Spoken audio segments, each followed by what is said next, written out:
Today, let's work with some garlic scapes. You may have seen them at the farmer's market, or if you have a garden and you grow garlic, you know what they are. They are the shoots that come out of your garlic bulb before they ripen.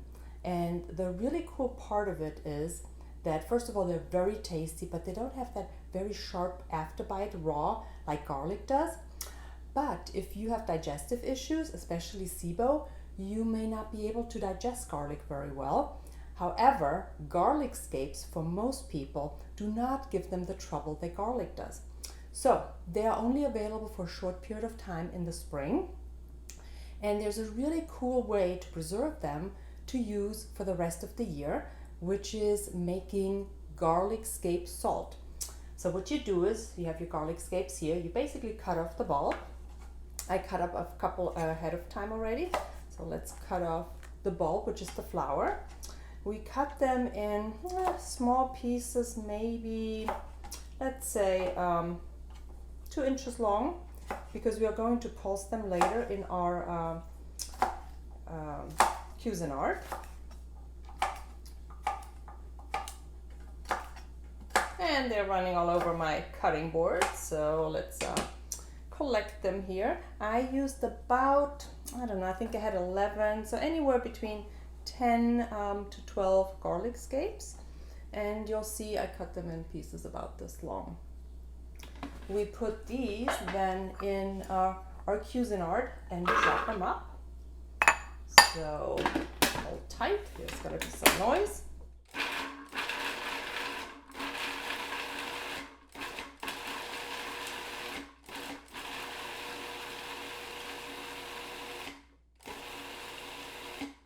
All right, so we have a nice consistency here. I'm going to scrape down the side of my bowl and run it one more time. But you want pieces about the size of 2, 3, 5 millimeters. I'm going to show you in a second. So these are perfect. I don't know if you can see them, about the size. And for the amount of, let's say, 10, 12 garlic scapes, I'm going to use Celtic Sea Salt. This is a very flaky sea salt, it's a half a cup. What I love about it is it has a lot of minerals in it, trace minerals that we need. So I'm going to add that now. I don't add it in the beginning because I like the graininess of it. So let's run this again and see how we do. All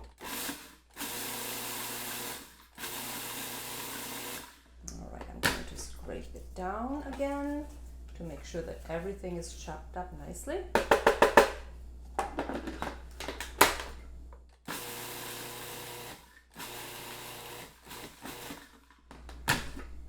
and one more time, and then we'll see if we need to add a little bit more salt, because we kind of want the consistency of, I would say maybe wet sand would be a good way to describe it. So let's feel it.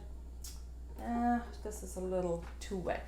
So I'm going to add maybe about another 1/4 cup. So this is the salt I'm using, the Celtic Sea Salt. This is about, as I said, another 1/4. So then for these garlic scapes, we'll have a total of about 3/4 of a cup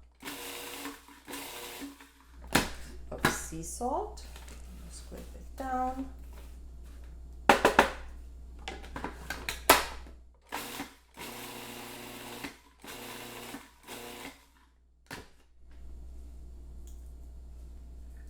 Yeah, this is perfect. Great. So now we're going to put it on our cookie sheet. I have a cookie sheet here lined with parchment paper.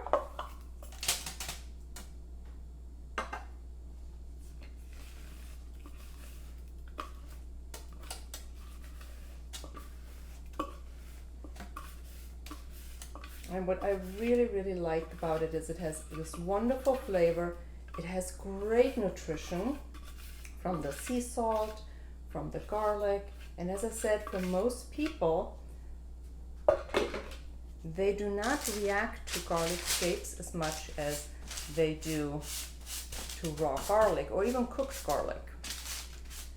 So now this we're going to put in our oven. You can see I'm spreading it out fairly thin and wide because you want to dry it now.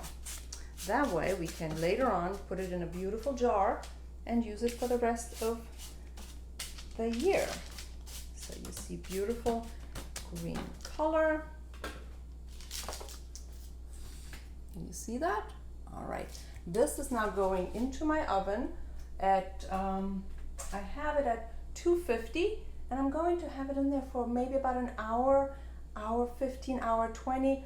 I'm going to check it every 15 to 20 minutes to see how we do, and then I'll show you what it looks like when it's done. The garlic scapes have now been in the oven for about 45 minutes, and this is the third time that we are going to stir them. So let me show you what they look like. They are nice and flaky, but they're hot. I just took them out of the oven. So I'm going to use an offset spatula. If you don't have one, a regular rubber spatula will work just as well. But this is great because you can go really under the salt and just loosen it up, chop some of the larger pieces, just like that. And you can probably hear they're already nice and crisp.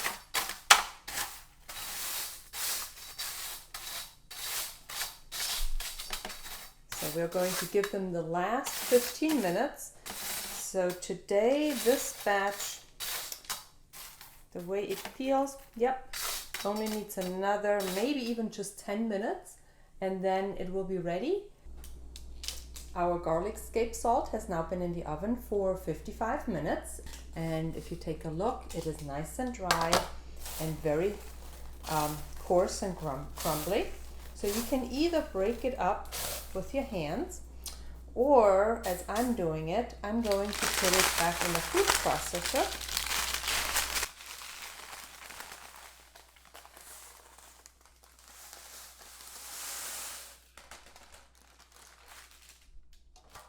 We're going to give it a whirl to just make it a little finer and break it up a little bit more evenly before we put it in a jar.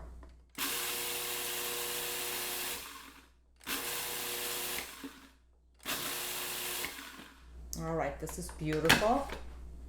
Whew. And now we're going to put it in a beautiful glass jar.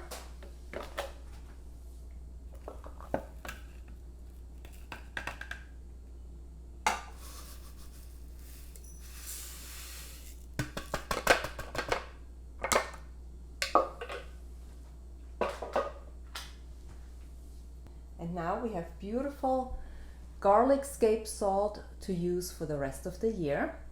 And you can use it in mashed potatoes if you want to make garlic mashed potatoes, on your pizza. I love the smell and the taste of garlic, but I don't do so well with the actual garlic, so this is really, really handy. And anything where you would use garlic, you can substitute it with the garlic scape salt. So I hope that was helpful. If you're looking for more recipes and inspiration, check out my website at walterunger.com. On the blog, I have more recipes. I have some lifestyle points if you're struggling with overwhelm, productivity. There's a variety of things that are really near and dear to my heart. So go check it out and see what speaks to you.